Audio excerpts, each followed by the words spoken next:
Hello Year 3, it's Miss Callahan with your literacy lesson. Today is Monday the 1st of February 2021. It is the start of a new month, February. This is a really tricky month to write, so make sure you copy it carefully into your literacy book.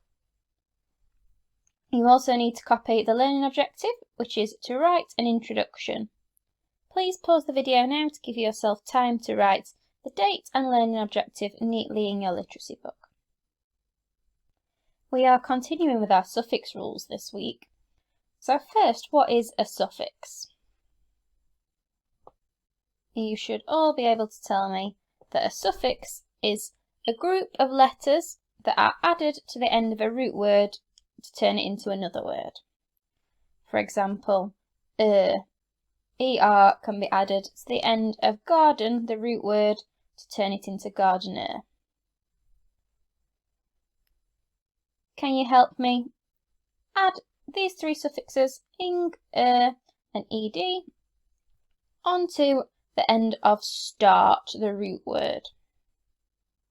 Shout out loud to your screen, start, add ing, the new word would be starting. Well done if you got that right. Again, root word is start, starter, and finally, ed, started. Well done if you got those correct.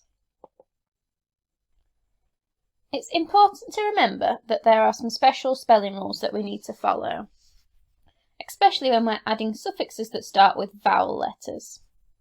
All those three examples were vowel suffixes because we had I and E suffixes to words containing more than one syllable.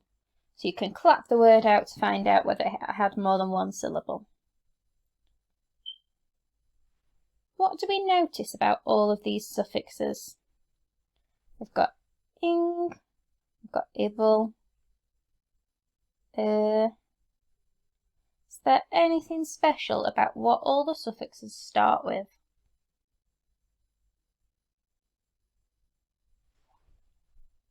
Did anyone spot that they all start with a vowel?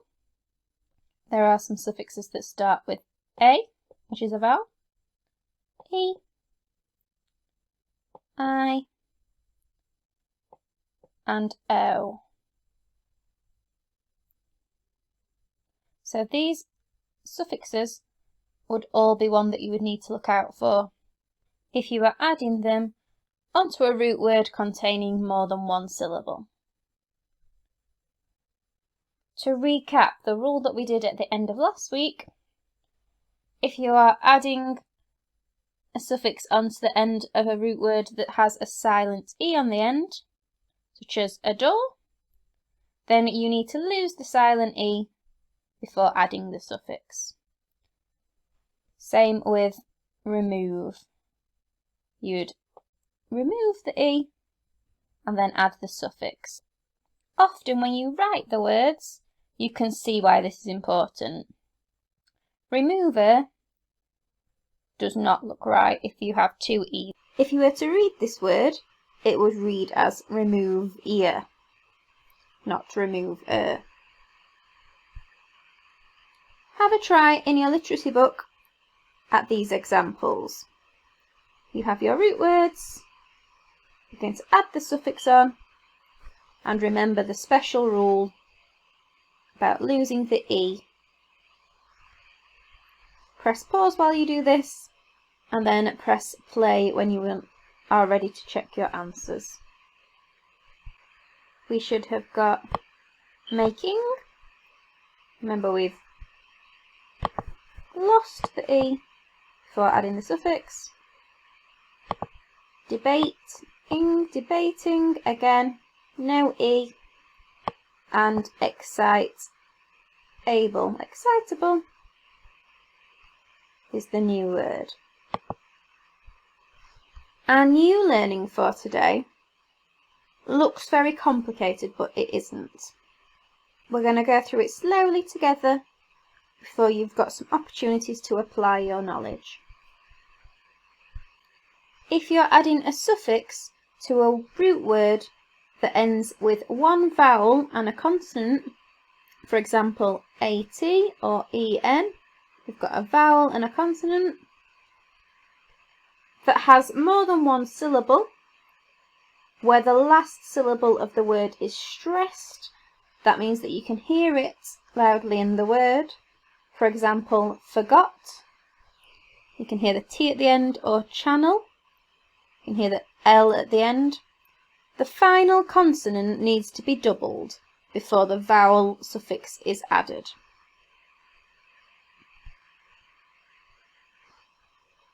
When you hear all that together, it sounds really complicated, but we'll look through some examples. So, begin. Begin. It's a word with two syllables.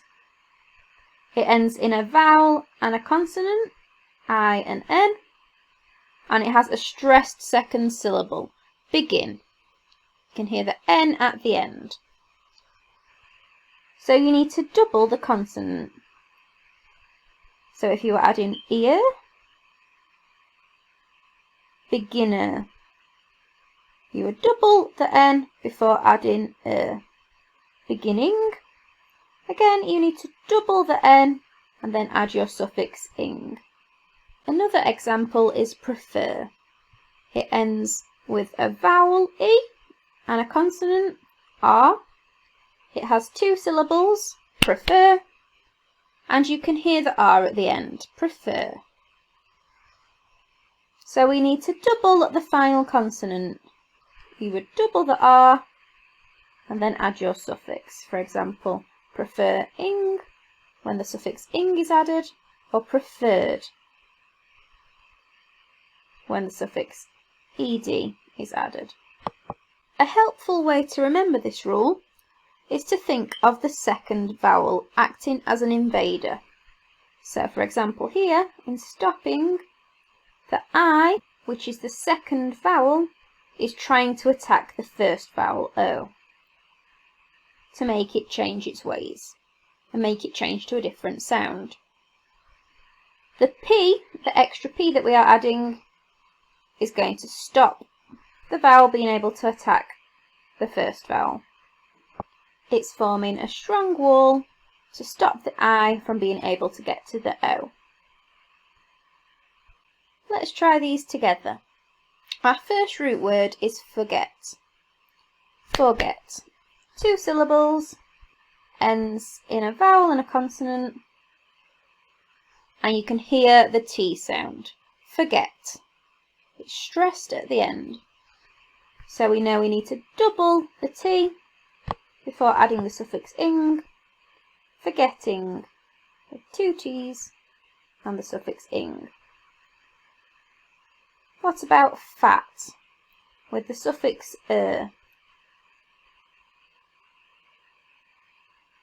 Although this only has one syllable, it follows the same rule because you can hear the T at the end.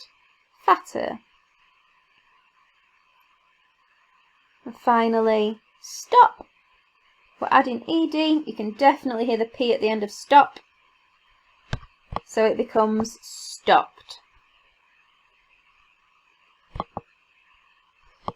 In your literacy books, I would like you to try and sort these words: name, drink, snow, hit, have, skip, paint, drive, melt, wash, dive, swim, play and cut into 3 different columns in the grid below.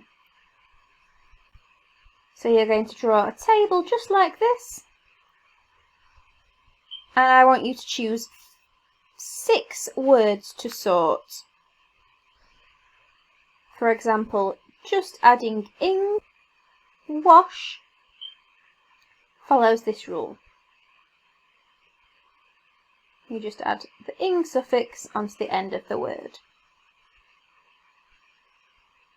Doubling the consonant, hit, you can hear the T sound, it's stressed, so you need to double the consonant before adding your suffix ing.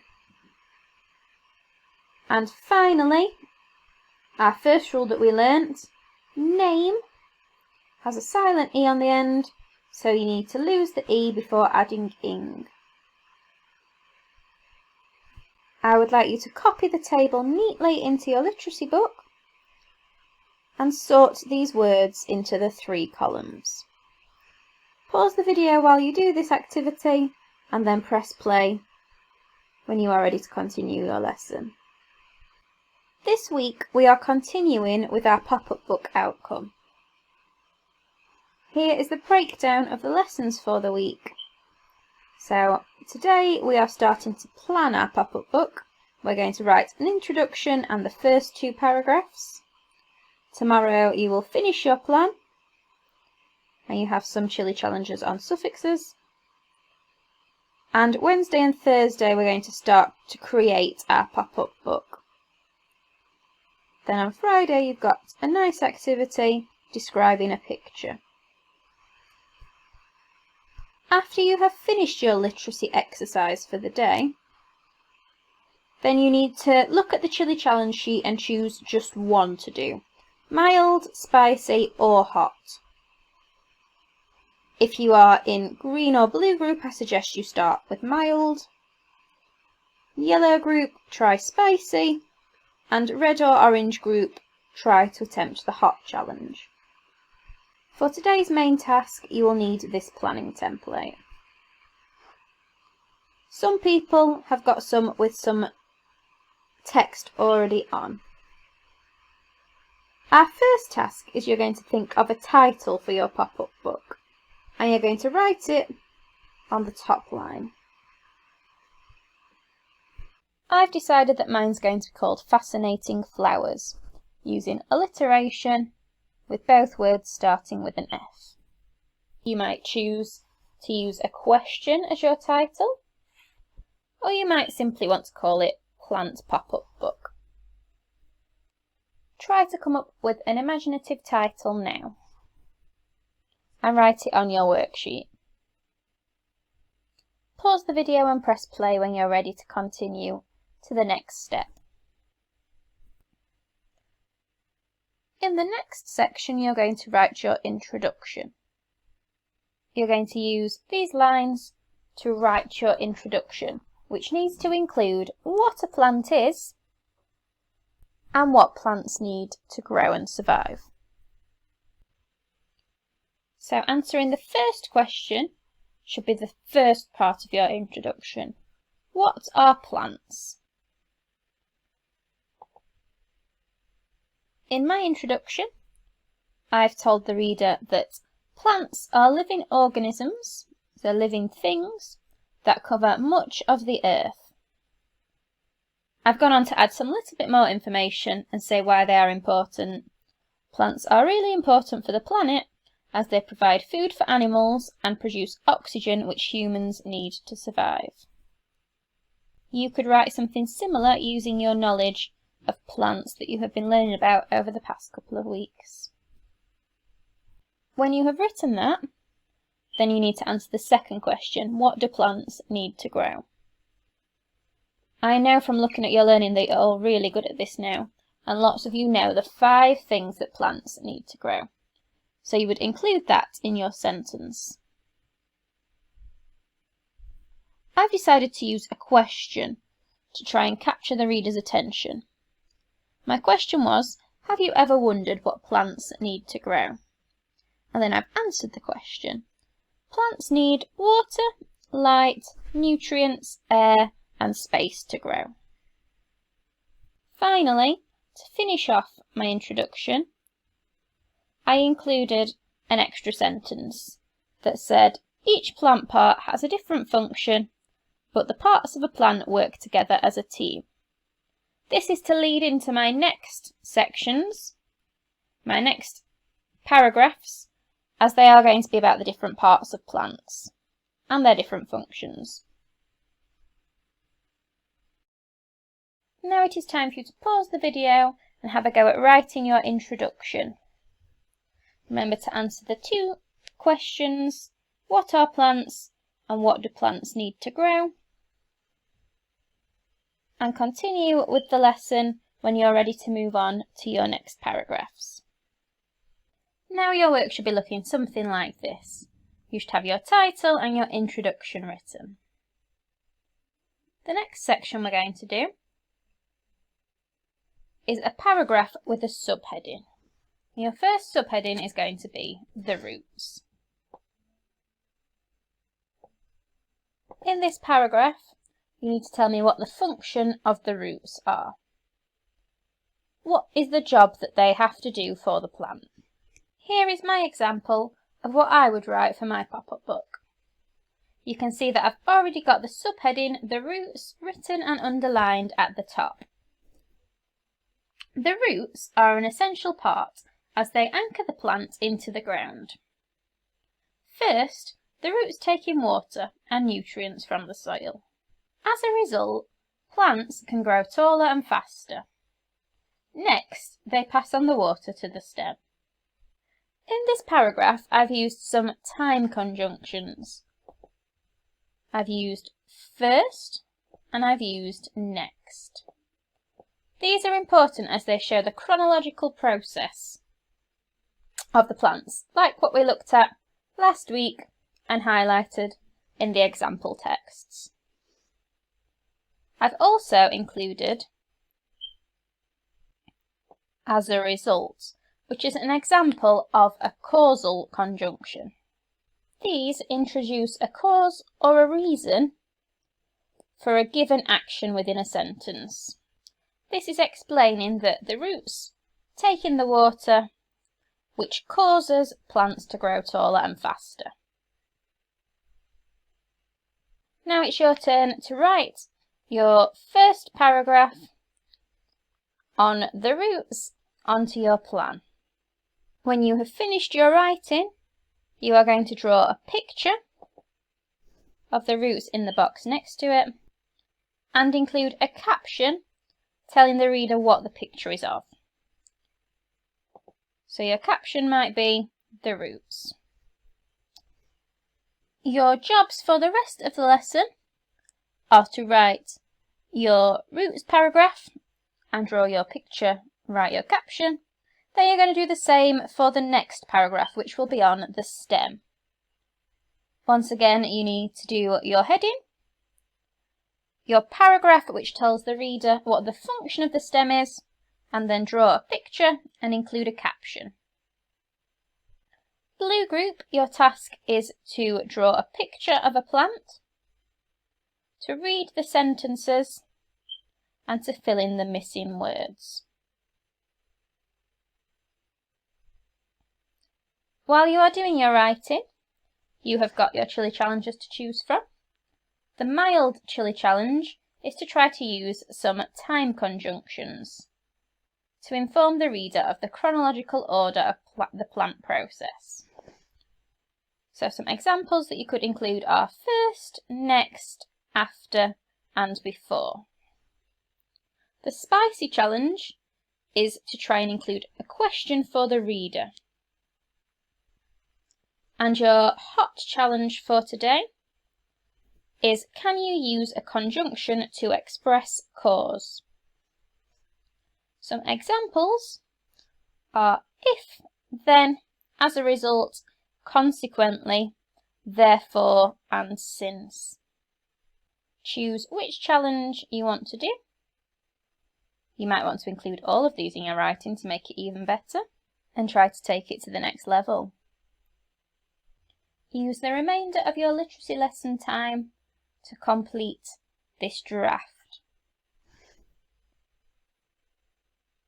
As always, if you have any questions, you can email your teacher on the Year 3 email address, and we will do our best to help you. Enjoy your writing. Well done for participating in this lesson, and we can't wait to see the work that you produce.